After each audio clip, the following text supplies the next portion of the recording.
Assalamu alaikum and welcome back. This video won't be as long. I just want to make a comment.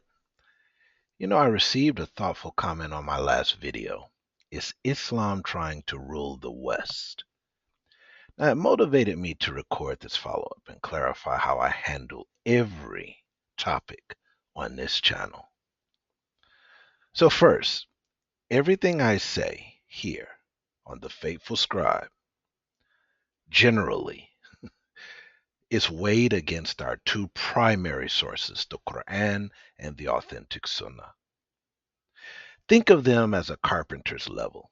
Okay? If a board lines up with the bubble, it's straight. If it tilts, you adjust. So, in the same way, if an idea matches those sources, I keep it. If it leans away, I leave it. Now, over the centuries, many scholars have issued, sound rulings, and others have slipped into personal opinion or desire. Once again, I am not a scholar based on the Islamic understanding of the word. Okay? I am simply a student of this religion, like many of you are, constantly learning, constantly growing, and trying to improve myself by the mercy and the will of Allah alone. The scholars are far and in between. It's not many of them. But just stick with me here. You'll understand the point I'm trying to get to. Real wisdom comes only from Allah. Academic credentials help when the teacher is sincere and well trained, but diplomas alone are not proof. Remember how ordinary Bedouins like Dia el-Kalbi or the shepherd Abdullah ibn Masud learned directly from the Prophet ﷺ, and later taught whole communities. No paperwork, just guidance and integrity. Because of that, we must be selective about who teaches us this deen. The Quran states in the interpretation of its meaning, ask the people of knowledge if you do not know. And it also warns, if a corrupt person brings you news, verify it. So today we swim in political spin, media hype, disinformation, social media echo chambers, celebrity culture, and outright propaganda. Please add in the comments any other challenges you see so we can address them together. Your comments matter. See, on this channel, I sometimes cite science, I'll look at history or statistics, but I still run them through the same filter. Solid evidence first, Quran and Sunnah as the final measure. Numbers can be cherry picked, studies can be biased. If you spot a source I missed or a claim that needs checking, share it. Feel free to share it in the comments. And let's refine the picture collectively. My purpose is not to defend everything Muslims do. Okay? Let me restate that. My purpose here, talking to you, is not to defend everything Muslims do.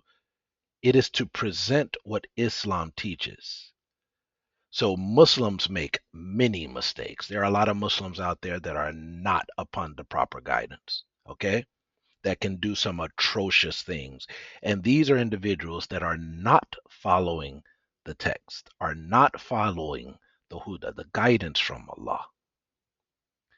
Now, if you're not a Muslim and you're here watching this, trying to learn a little more, feel free to compare Muslim behavior with our own texts, okay? Compare the behavior of Muslims you see with the Quran and the Sunnah. And if you see a gap, point it out with courtesy. That's how you do it. A quick story, I recently watched a young sister explain Islam to 3 Western women. Much of what she shared came from her culture, not from the Quran or the Sunnah.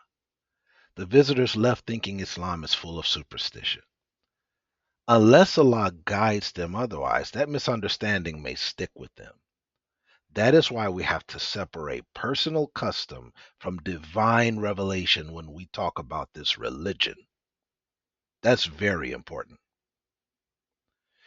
So, Like I said, it was going to be brief. Thank you. I want to thank the commenter whose respectful words sparked this video. Your input and everyone's is welcome. Questions, corrections, and especially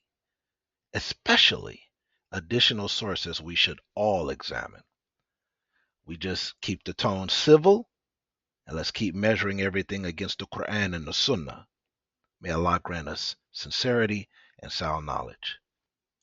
Once again, thank you for coming. Take care of yourselves and take care of your families, because strong families make strong communities, and strong communities make powerful societies. And that's what we're needing, especially in this day and age we're living in now. Assalamu alaikum wa rahmatullahi wa barakatuh.